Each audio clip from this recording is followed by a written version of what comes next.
পাওয়া চাওয়া পাওয়া চাওয়া পাওয়া চাওয়া পাওয়া মুক্ত আলো চাই মুক্ত হাওয়া চাওয়া পাওয়া চাওয়া পাওয়া চাওয়া পাওয়া চাওয়া পাওয়া মুক্ত আলো চাই মুক্ত হাওয়া চাওয়া পাওয়া চাওয়া পাওয়া চাওয়া পাওয়া চাওয়া পাওয়া চাওয়া পাওয়া চাওয়া পাওয়া। সুপ্রিয় সুধী, বাংলাদেশ টেলিভিশনের চাওয়া পাওয়া অনুষ্ঠানে আপনাদের সকলকে স্বাগত জানাই। আমাদের অন্তহীন চাওয়া পাওয়া, সে চাওয়া পাওয়ার মধ্যে সবচেয়ে বিশেষ চাওয়া পাওয়াগুলো কি? একটি হচ্ছে আমরা বিত্তবান হতে চাই, আমরা সচ্ছল হতে চাই, আমরা সুন্দর জীবনযাপন করতে চাই, আমরা চাই আমাদের নিরাপদ ভবিষ্যৎ। এইসব চাওয়া পাওয়া পূর্ণ হয় কি কখনো? হয়তো হয়। যারা লক্ষ্য এবং উদ্দেশ্য ঠিক করে সামনে এগোন তাদের কিন্তু সব কিছুই হয়, কিন্তু চাই একটা মহত্তম শ্রম, একটা প্রচেষ্টা এবং একটা গভীরতম স্বপ্ন। সেই স্বপ্নের মধ্যে জীবনযাপনের স্বপ্ন থাকে, প্রেমের স্বপ্ন থাকে, বিরহের স্বপ্ন থাকে। শুধু দর্শক, চলুন আমরা সেই স্বপ্ন নিয়েই প্রথমে একটি গান শুনি আমাদের প্রখ্যাত শিল্পী রিজিয়া পারভীনের কণ্ঠে। গান শুনেছে রিজিয়া পারভীনের কণ্ঠে স্বপ্ন। সেই স্বপ্নের মধ্যে ছিল অনেক চাওয়া পাওয়া। আর আমরা এবার যে স্কিটটি দেখব, যে ছোট্ট নাটিকাটি দেখব, তার মধ্যে কিন্তু এরকম চাওয়া পাওয়ার বিষয় আছে। ফ্রি সব কিছু পাওয়ার একটা আশা কিন্তু অনেকের থাকে। চলুন আমরা এরকম একটি নাটিকা দেখি এবার। আঙ্কেল, আর কত দূর যেতে হবে? আমি তো আর হাঁটতে পারছি না, আমার হাঁটতে হাঁটতে তো খিদা লেগে গেছে। আরে বাবা রে, আর হাঁটতে হবে না। এইটা দেখছো না, এইটা হচ্ছে আমার দুলাভাইয়ের বাড়ি। আমি দুলাভাই ডাকছি, এক্ষুনি খাবারের ব্যবস্থা করবে, ঠিক আছে? দুলাভাই, দুলাভাই, দুলাভাই, আরে তাড়াতাড়ি আসো। কি হয়েছে? এত চেঁচামেচি কিসের? ঘরে কি কোনো ডাকাত পড়েছে? আরে না দুলাভাই, ডাকাত পড়ে নাই, মানে আমি একটা ঘটনা ঘটাই ফেলাইছি। আর কি ঘটনা ঘটাইছিস? কর থেকে টাকা লোন নিয়েছিস? আরে না দুলাভাই, তাও নি নাই। কারোর সাথে মারামারি করেছিস? আরে আমি কি সেই ছেলে, আমি মারামারি করবো কেন? তাহলে কি করেছিস?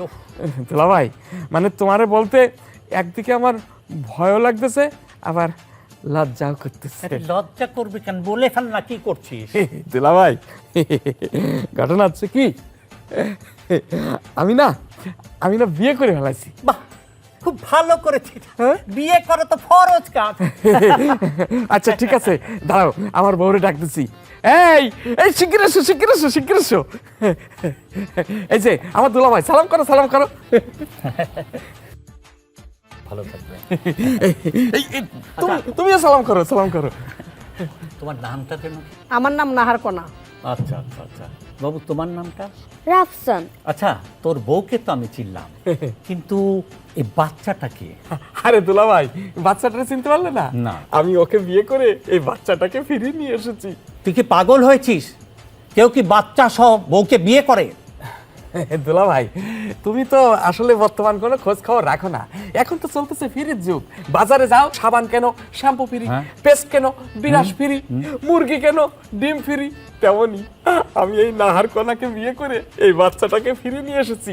মনে করো এই 2025 সালের সেরা অফার নিয়ে এসেছি। বাচ্চা ফ্রি? তুই এই বিয়ে করার আগে আমাকে কি কোনো সময় জানিয়েছিস যে তুই বিয়ে করছিস? ও দুলাভাই, তোমারে জানানোর কি আছে? তুমি যখন আমার আপারে বিয়ে করে আমারে ফিরে নিয়ে আইলে, তখন কি আমারে জিগাইলে? হ্যাঁ হ্যাঁ। প্রিয় দর্শক, আমরা স্বপ্নে সব কিছু পেতে চাই, আমাদের চাওয়া পাওয়ার তো কোনো শেষ নাই। আর এই চাওয়া পাওয়া যেরকম ফ্রি, আমরা সব কিছু চাই। আর ফ্রি সব কিছু পেতে গেলে জাদু ছাড়া কিন্তু ফ্রিতে আপনাকে কেউ কিছু দেবে না। চলুন আমরা এরপর একটি জাদু দেখি। বন্ধুরা, আমরা অনেক সময় অনেকেই বলে থাকি, আমার দ্বারা কিছুই হবে না, আমি কিছুই করতে পারবো না। একসময় হতাশ হয়ে হাল ছেড়ে দিই। কিন্তু সত্যিকারের জাদু তখনই শুরু হয় যখন আমরা নিজেদের মধ্যে বিশ্বাস রাখি। আর জানেন তো বন্ধুরা, সেই বিশ্বাস থেকে সৃষ্টিও সম্ভব।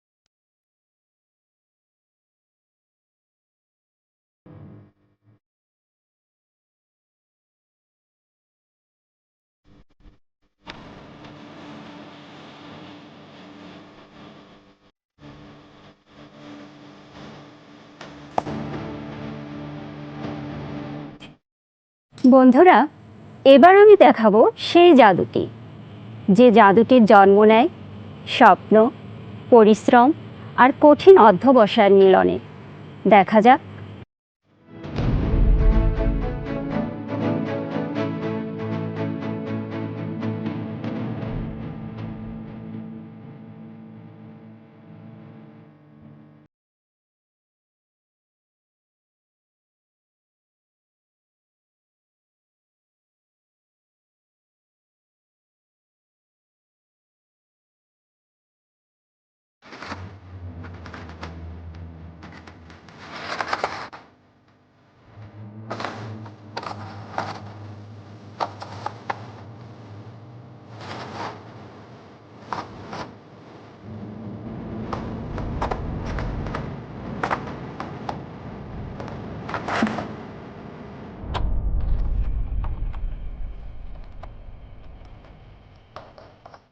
বন্ধুরা, মই মানে শুধু এক একটি সিঁড়ি নয়, এ হচ্ছে এক একটি ধাপ, যেটা জীবনের একটি অংশ, যেখানে আমার জীবনের প্রতিটি অভিজ্ঞতা, প্রতিটি ব্যর্থতাকে এবং প্রতিটি সফলতাকে ভর করে আমি একটু একটু করে উপরে উঠে যাচ্ছি আমার স্বপ্নের লক্ষ্যে। প্রিয় দর্শক, আমরা জাদু দেখেছি, জাদুতে কিন্তু সবকিছু সম্ভব, কিন্তু সবকিছুই তো জীবনে সম্ভব নয়। আমাদের চাওয়া পাওয়ার মধ্যে একটা ছিল একটা নিরাপদ ভবিষ্যৎ, নিরাপদ জীবন। সেই নিরাপদ জীবন যদি আমরা অর্জন করতে চাই, তাহলে আমাদেরকে সচেতন হতে হবে। সাম্প্রতিককালে ভূমিকম্পের আতঙ্ক ছড়িয়ে পড়েছে জনমনে। সে ভূমিকম্প থেকে মুক্ত হবার জন্যে কিংবা নিরাপত্তা নিশ্চিত করার জন্যে আমাদের সকলকে সাবধান হতে হবে। আমরা কিভাবে সাবধান হব, ভূমিকম্পের সময় আমরা কি করব, আমরা যেখানেই থাকি কোথায় দাঁড়াবো, সেই বিষয়গুলো কিন্তু আমরা শুনবো এই ভূমিকম্প নিয়ে আলোচনা পর্বে। চলুন আমরা শুনি। আমাদের সঙ্গে আছেন দুজন অতিথি। একজন হচ্ছেন মোহাম্মদ জাকির হোসেন, তিনি সিভিল ইঞ্জিনিয়ার এবং ফেলো ইঞ্জিনিয়ার্স ইনস্টিটিউট। এছাড়াও তার অনেক পরিচয় আছে। আমাদের সঙ্গে আছেন মোহাম্মদ হাফিজুর রহমান, তিনিও সিভিল ইঞ্জিনিয়ার এবং আমাদের ইঞ্জিনিয়ার ইনস্টিটিউটের ফেলো, এবং তিনি ভূমিকম্প নিয়ে কাজ করছেন দীর্ঘদিন থেকে। আমি প্রথমে জাকির ভাইয়ের কাছে। জাকির ভাই, আমরা জানি যে ভূমিকম্পে ঢাকা শহরে যদি 7 রিক্টার স্কেলে হয় তখন তারা কি করবে? অতি সম্প্রতি 21শে নভেম্বর 2025, অর্থাৎ এই বছরই আমরা যে ভূমিকম্পটি অনুভব করলাম আমাদের দেশে, এটি ছিল 5.7 মাত্রার একটি ভূমিকম্প। আমরা রিক্টার স্কেলের এই মাপটাকে আমরা বলতে পারি যে এটা একটি মাঝারি ধরনের ভূমিকম্প ছিল। অর্থাৎ রিক্টার স্কেলে 2 থেকে 4 মাত্রার যে ভূমিকম্প হয় সেটাকে আমরা বলি ছোট আকারের ভূমিকম্প, আর 4 থেকে 6 মাত্রার যে ভূমিকম্প সেটা আমরা বলি যে মাঝারি ধরনের ভূমিকম্প। আর 7-এর ওপরে গেলে যে ভূমিকম্পটা সেটাকে আমরা বলি যে সিরিয়াস বা বড় ধরনের ভূমিকম্প। তো আমরা যে ভূমিকম্পটা অনুভব করেছিলাম এটা ছিল মাঝারি ধরনের ভূমিকম্প। এই ভূমিকম্পে আপনি খেয়াল করবেন যে আমাদের বিল্ডিংগুলো কিন্তু কম ক্ষতিগ্রস্ত হয়েছে, কিন্তু এই ঝাঁকুনির ফলে মানুষ যে আতঙ্কিত হয়ে ঘরের বাইরে বের হওয়ার ফলে কিছু মানুষের প্রাণহানি ঘটেছে। অর্থাৎ অন্য বিল্ডিং থেকে কিছু কনস্ট্রাকশন ম্যাটেরিয়ালস মাথার উপরে পড়ে মানুষ কিছু মারা গেছে। আমরা ঘর থেকে বের হয়ে নিরাপদে খোলা মাঠে যাওয়ার কথা, কিন্তু খোলা মাঠ তো কোথাও আমরা পাই না। আমাদের বাড়ি ঘরের আশেপাশে খোলা মাঠ ঢাকা শহরে নেই বললেই চলে। তো এক্ষেত্রে আমাদের ভূমিকম্প বিশেষজ্ঞরা বলছেন যে ঘরে নিরাপদ জায়গায় অবস্থান করা। এই বিষয়ে কথা বলি আমাদের হাফিজুর রহমানের কাছে। হাফিজুর রহমান, আপনি তো দীর্ঘদিন থেকে ভূমিকম্প নিয়ে কাজ করছেন, যেটা জাকির ভাই বলল যে ঘরের মধ্যে নিরাপদ আশ্রয় নেওয়া। আমাদের তো কোনো প্রান্তর নেই, কোনো মাঠ নেই, গ্রামে মানুষ দৌড়ে বাইরে বেরিয়ে যাবে, আর সেখানে অনেক বড় বড় বিল্ডিংও নেই। কিন্তু শহরের অবস্থা খুবই খারাপ, এত ঘনবসতি, এত বড় বড় বিল্ডিং, অপরিকল্পিত যে বিল্ডিং, সেখানে মানুষের যদি 7 রিক্টার স্কেলে ভূমিকম্প হয় তখন মানুষ কি করবে, কিভাবে সে তার নিরাপত্তা নিশ্চিত করবে? বিল্ডিংয়ের বাইরে যাওয়াটা আরও বেশি অনিরাপদ, যেটাকে বলা হয় রিফিউজ এরিয়া।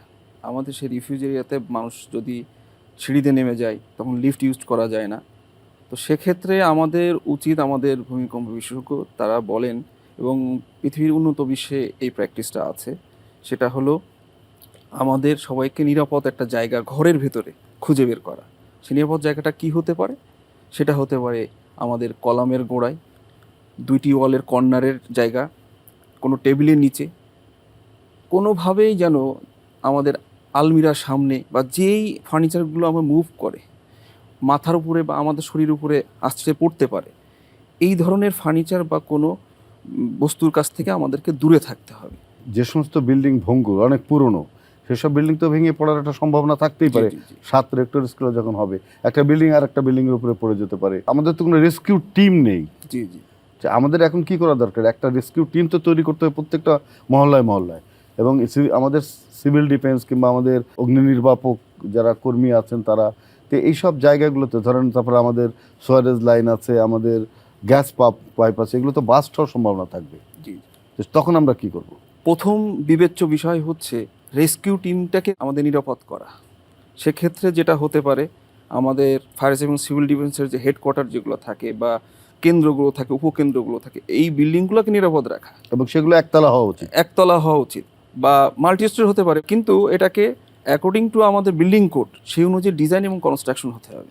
আমাদের কি 7 মাত্রায় সহনীয় বিল্ডিং আছে ঢাকা শহরে?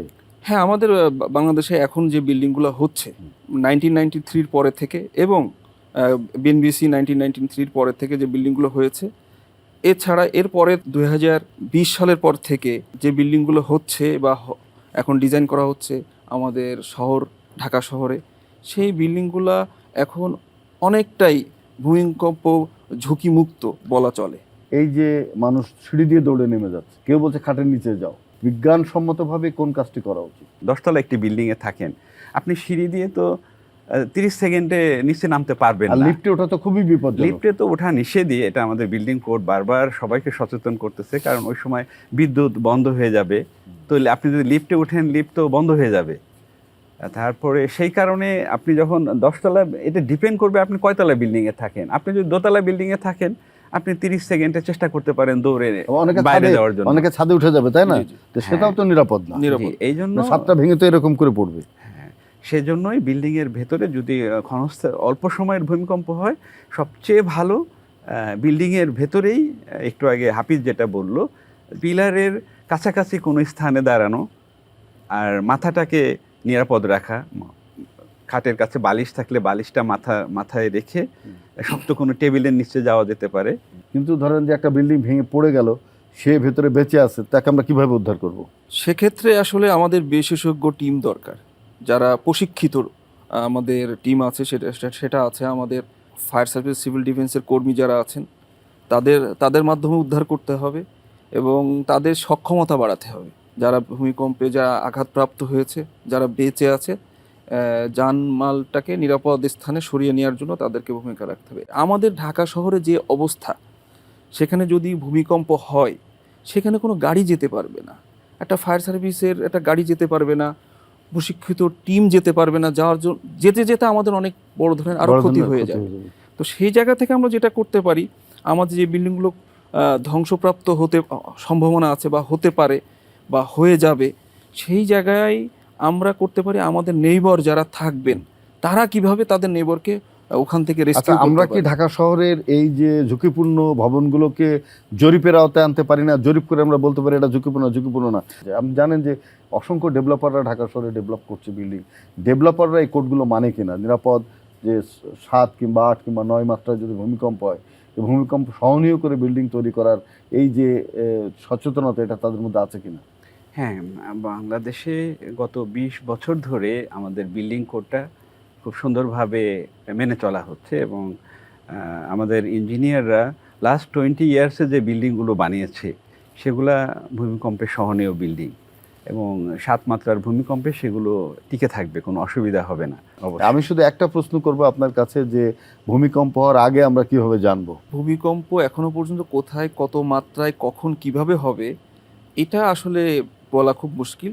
তবে ভূমিকম্প যখন শুরু হচ্ছে, সেখান থেকে আমরা একটা সিগন্যাল পেতে পারি। কিন্তু প্রকৃতির মধ্যে কিন্তু কিছু প্রাণী আছে যারা ভূমিকম্প হওয়ার আগে টের পায়, যেরকম শিয়াল, তারপরে পিঁপড়া, এদের গতিবিধি, মাছ, এদের গতিবিধি দেখলে কিন্তু বোঝা যায় যে এখানে একটা সামথিং, প্রকৃতিতে কোনো একটা কিছু ঘটতে যাচ্ছে। এই বিষয়ে আমি একটা ঘটনা বলতে পারি। 1975 সালের 4ই আগস্ট চীনের একটি শহরে, ওই সময় হিমায়িত তাপমাত্রার মধ্যে ওদের যে সাপগুলো শীতকালীন আশ্রয়ে ছিল, কিন্তু ওই টেম্পারেচারও সাপগুলো বের হয়ে আসছিল। তখন চীনের সরকার মনে করলো যে এটা নিশ্চয়ই কোনো ভূমিকম্পের একটা সিমটম। তখন তারা ওই শহরটা খালি করে ফেলেছিল এবং তারপরে দেখা গেল ওখানে 7.3 মাত্রার একটা ভূমিকম্প হয়েছিল। এই যে প্রকৃতি আমাদেরকে জানান দিতে পারে, তাহলে আমাদেরকে কিছু ক্ষেত্রে সচেতন থাকতে হবে এই ধরনের প্রাণীরা তারা কিভাবে চলাফেরা করছে এবং তাদের চলাফেরার মধ্যে কোনো অস্বাভাবিকতা আসছে কিনা, এটা থেকেও আমরা শিক্ষা নিতে পারি। এবং আমাদের সবচেয়ে বড় কাজ হলো, প্রিয় দর্শক, জনসচেতনতা গড়ে তোলা। আমাদেরকে চিন্তা করতে হবে যে এই সচেতন মানুষগুলো দিয়ে রেস্কিউ টিম তৈরি করা এবং সিভিল ডিফেন্সকে আরও স্ট্রেনথেন করা, শক্তিশালী করা। তাহলে আমাদের এই ভূমিকম্প আতঙ্ক থাকবে না এবং আমাদের মূল্যবান জীবনগুলো রক্ষা পাবে। ধন্যবাদ আপনাদের দুজন। চাওয়া পাওয়া চাওয়া পাওয়া চাওয়া পাওয়া চাওয়া পাওয়া।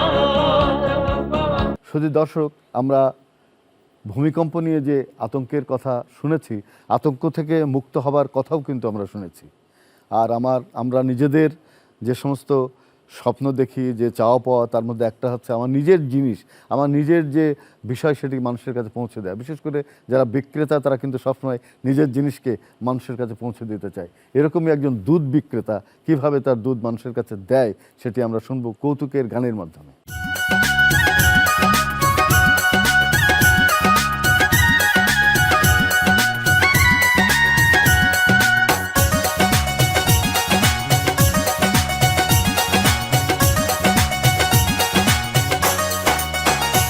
আমি গরু লইয়া হাঁটি এখন রাস্তায় রাস্তায়, আমি গরু লইয়া হাঁটি এখন রাস্তায় রাস্তায়।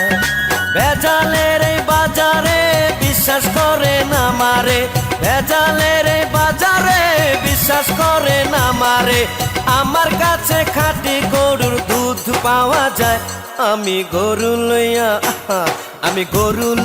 হাঁটি এখন রাস্তায় রাস্তায়, আমি গরু লইয়া হাঁটি এখন রাস্তায় রাস্তায়।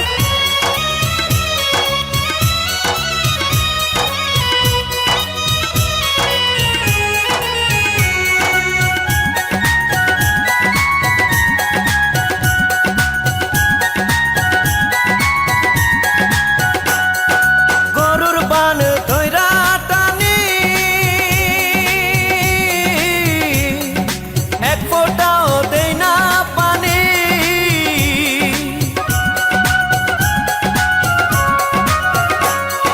গরুর বান ধইরা টানি,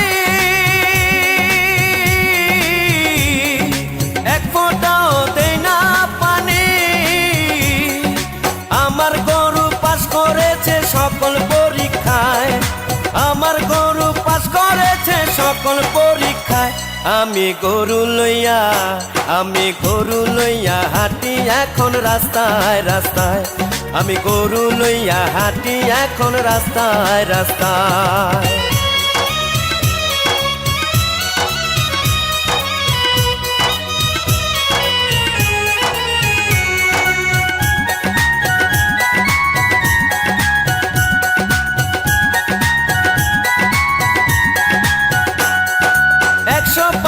গ্যারান্টিতে দুধ বেচি পাই পথে ঘাটে।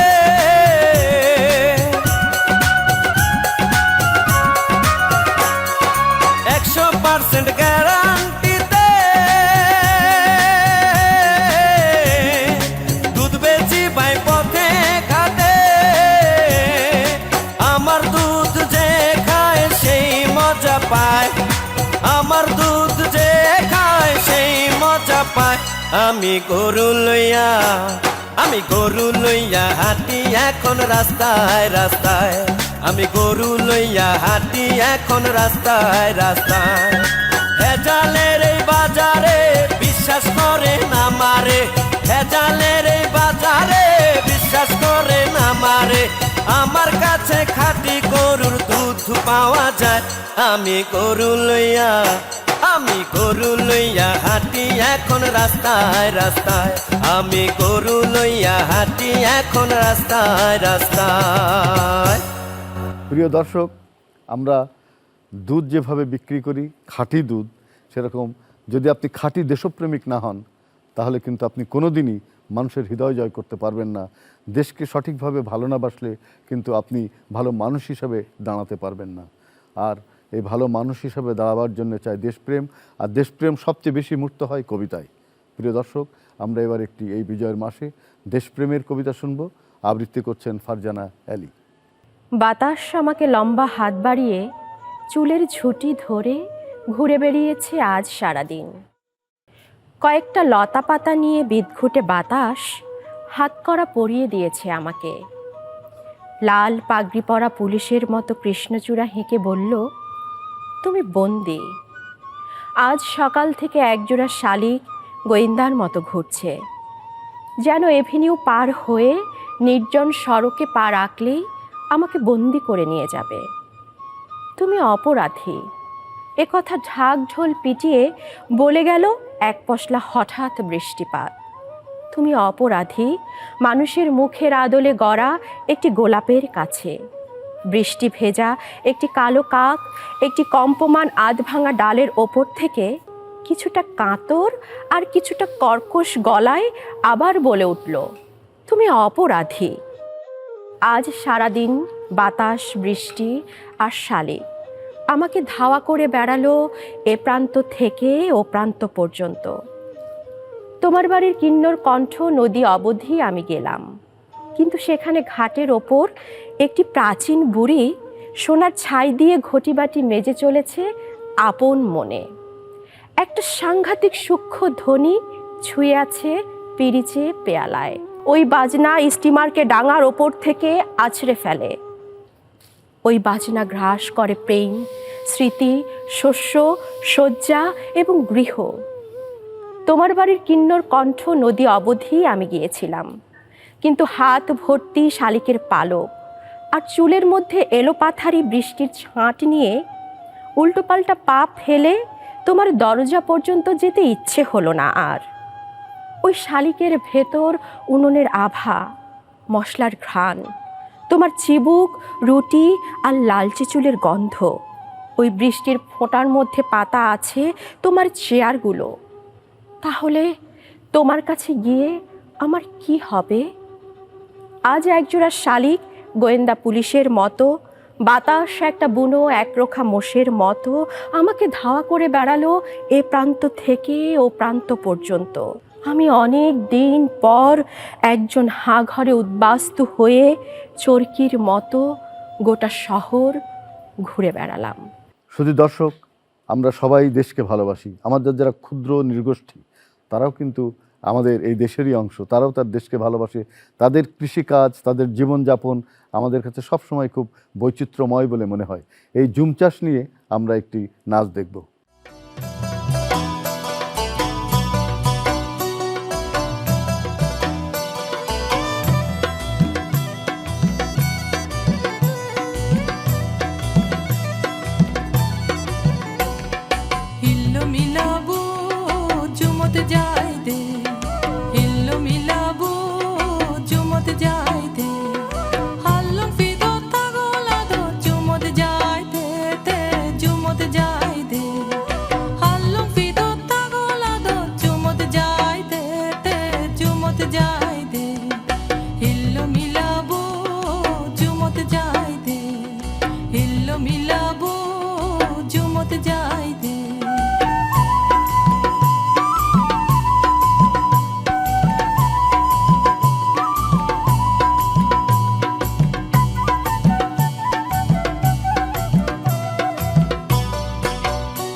চুমত চুমত যাইতে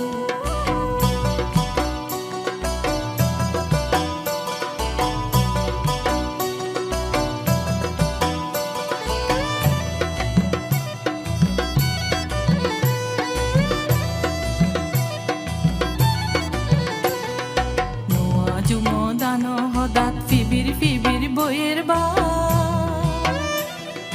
সিগন ফেকুন গুতে বইনে দান পাগানা হয় দান পাগানা হয় নোয়া জুমো দানো হদা ফিবির ফিবির বইয়ের বা সিগন ফেকুন গুতে বইনে দান পাগানা হয় দান পাগানা হয় হিলো মিলাবো বাদল মারি সিগন ফেকুন দাবা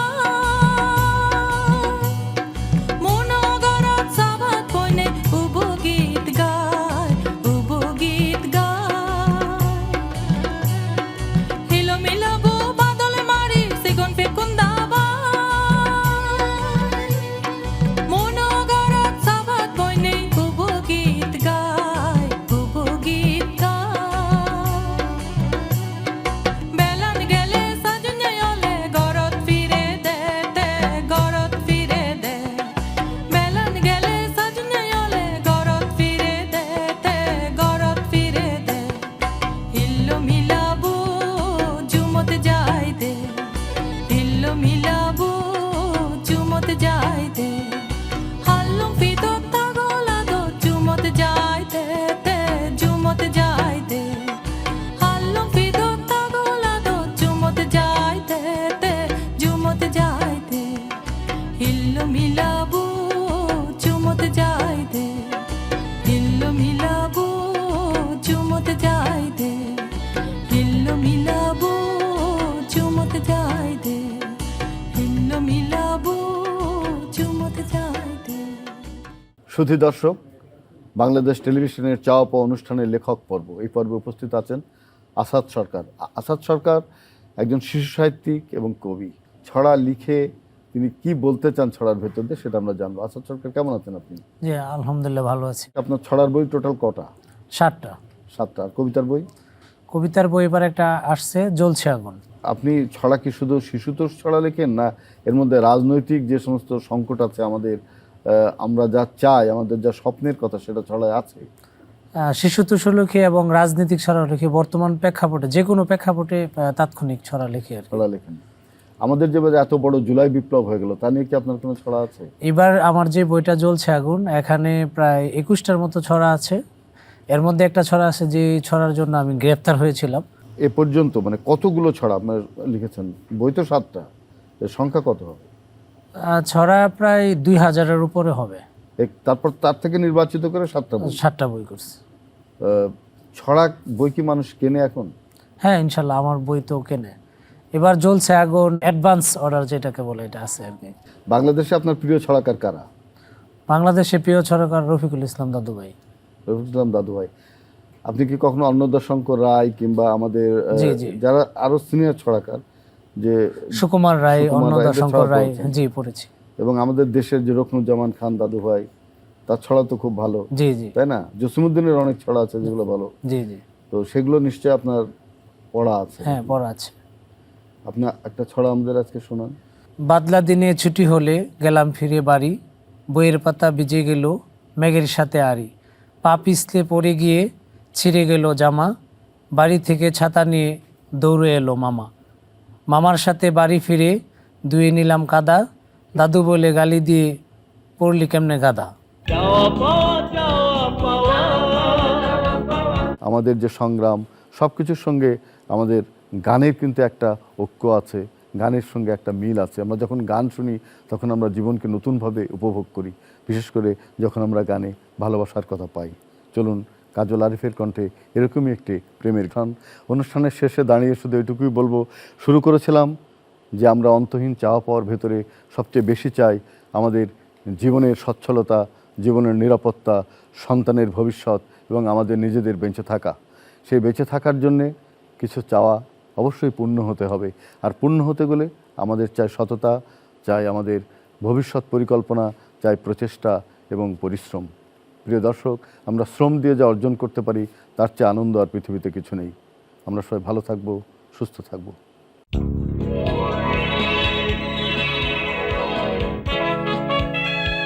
চাওয়া পাওয়া